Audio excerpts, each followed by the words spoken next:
Hello, everybody. Welcome back to Geezerology. I'm Scott in South Florida. There's Bob up there in middle Missouri. And today we're going to do a quick take. Bob wants to do a review on the Robby Krieger book titled Set the Night on Fire. The subtitle is Living, Dying, and Playing Guitar with the Doors. The book was released on October 12th. I think Bob pre-ordered it and got it in the mail I think the day of publication. And so he spent some time with it for the last week or so, and he wants to tell everybody about it.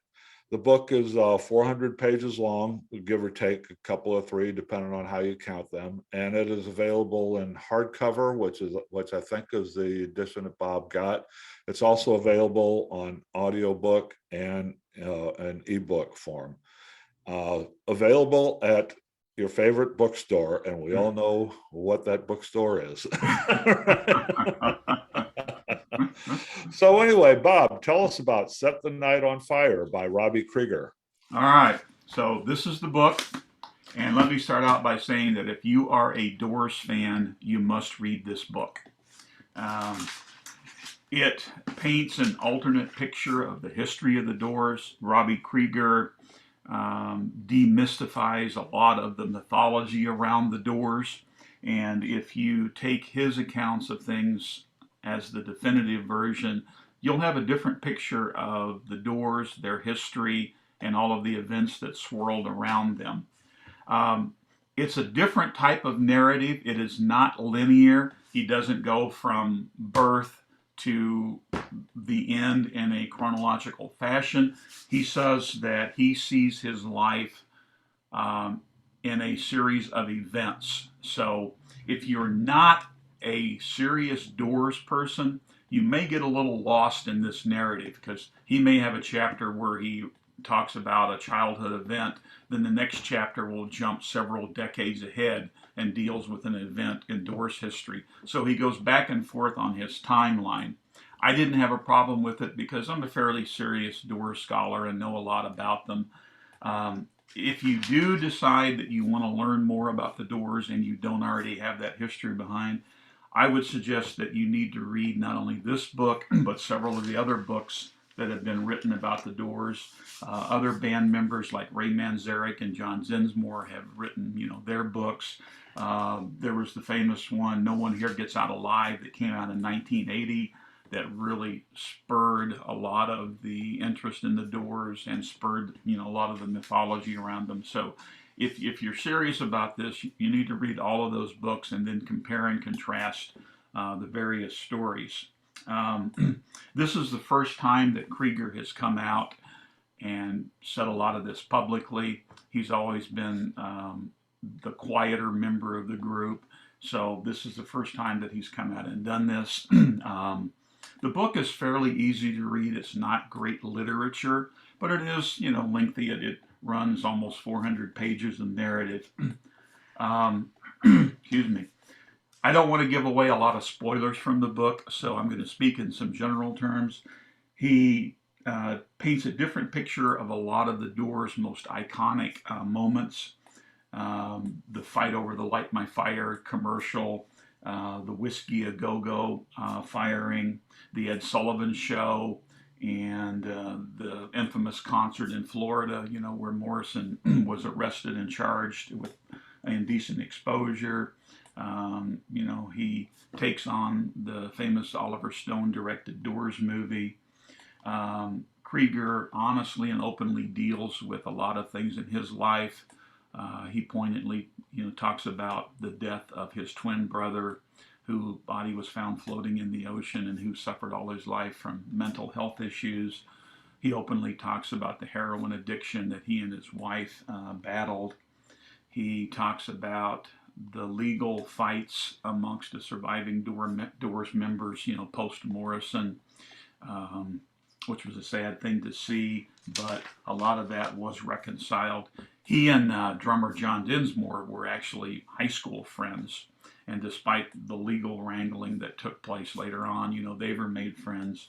The saddest part of the book for me was how he described Ray Manzarek. And I'd always loved MANZAREK. I loved listening to interviews with him. He was such an articulate person. He told great stories. And unfortunately, Krieger says that a lot of what MANZAREK has had to say about the Doors was mythology. That MANZAREK apparently never let the facts get in the way of a good story, which kind of hurts a little bit. If you take Krieger seriously, it kind of diminishes MANZAREK now. He loved MANZAREK, and he does credit MANZAREK with keeping the story of the Doors alive and keeping interest in the band alive through his constant promotions. But he does say that a lot of what MANZAREK had to say was BS. And he also takes Dinsmore on a little bit with some of the stuff he claims in his books. So at the end of the day, who do you believe more? Krieger seems credible in his stories. His accounting of some of those more famous events are much less low-key than the others. For example, the Ed Sullivan appearance, famously, Jim Morrison is supposed to have said to the Sullivan people after he was told, "You'll never play Sullivan again." He said, "Well, that's okay, we just did." Krieger says none of that ever happened. The Whiskey a Go-Go deal, he said they weren't fired over the Oedipal section of the end. He said they had reached the end of their contract, and that's why they weren't playing there any longer. He says, that they came back several times later and did performances there, so they left on good terms. So a lot of it is kind of the mythology is taken aback. He paints some different stories about different images of Jim Morrison. You're left with the impression that Jim Morrison existed under a death wish. He recounts Morrison intentionally picking fights that he couldn't win and, getting him the crap beat out of him. Krieger recounts being at a bar with Morrison where he intentionally picks a fight with a bunch of Marines. They follow him out in the parking lot and they kick the crap out of Morrison. And the entire time that Morrison is being beaten, he's smiling. It's almost like, I want this to happen.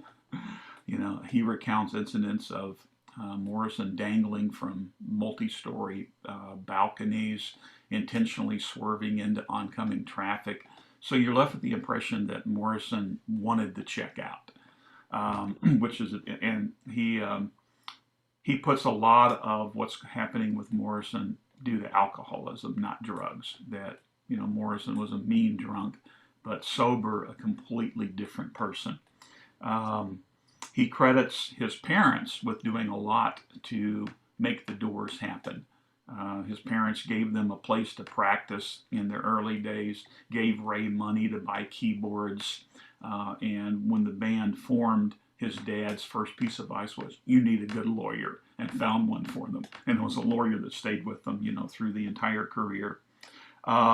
He has an interesting take on Paul Rothschild leaving the Doors when they were getting ready to start recording L.A. Woman. The popular thing is that Rothschild thought the music sucked, but he paints an alternate thing. Rothschild had produced Janis Joplin's Pearl album, and she had died just recently before they started L.A. Woman, and that Rothschild was stung by her death, and that he might have bailed because he didn't want to deal with the same thing with Morrison, because Krieger relates that Rothschild at one time had told the Doors, "Get as much done as you can because Morrison's not going to be around for long." So Rothschild even possibly foresaw, Morrison not living. He talks about how they did try to do some interventions with Jim. One of them, Jim turned around and got off the alcohol for a couple weeks, but relapsed. He defends the decision on the Doors to continue solo without Morrison and try to attempt to still do music.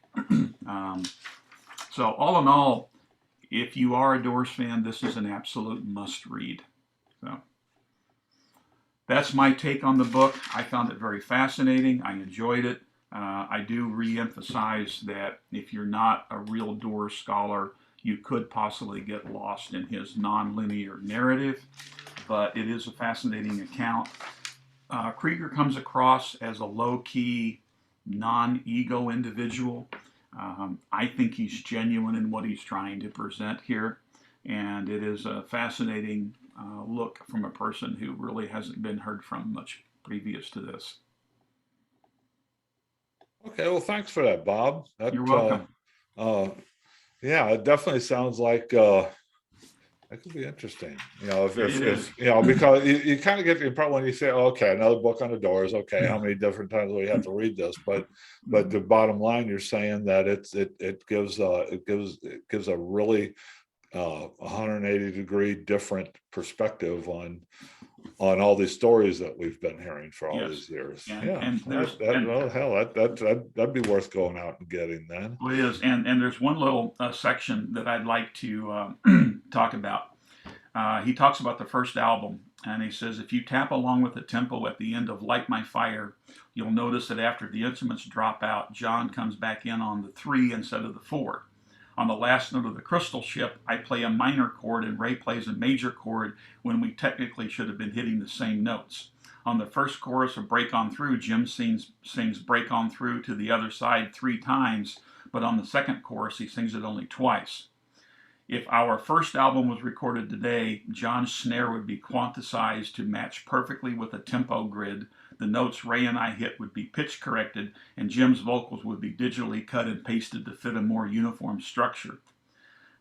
So he talks about their imperfections actually made them better, and that in today's world, when everything is perfect, you've lost a lot of the purity of the music that they used to produce. You lose a lot of the purity, and you lose a lot of the human. Yes, so I thought that was kind of humanity of it, right? That was an interesting little thing. One last little thing, real quickly. He does get into how some of their songs and stuff were created, and for example, Hyacinth House.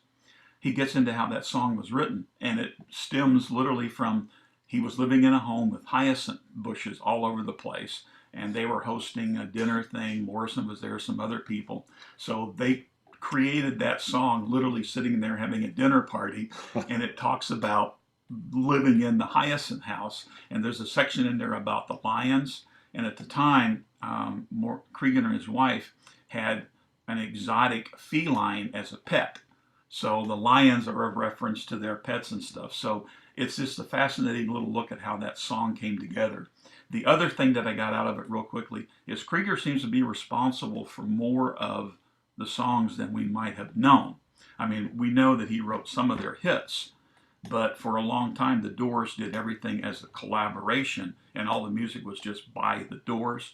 But he paints a picture of where he and Morrison were a songwriting duo, and he talks about how he lost his songwriting partner, and he also says that after he and his wife finally kicked heroin, he just seemed to have lost the ability to come up with lyrics.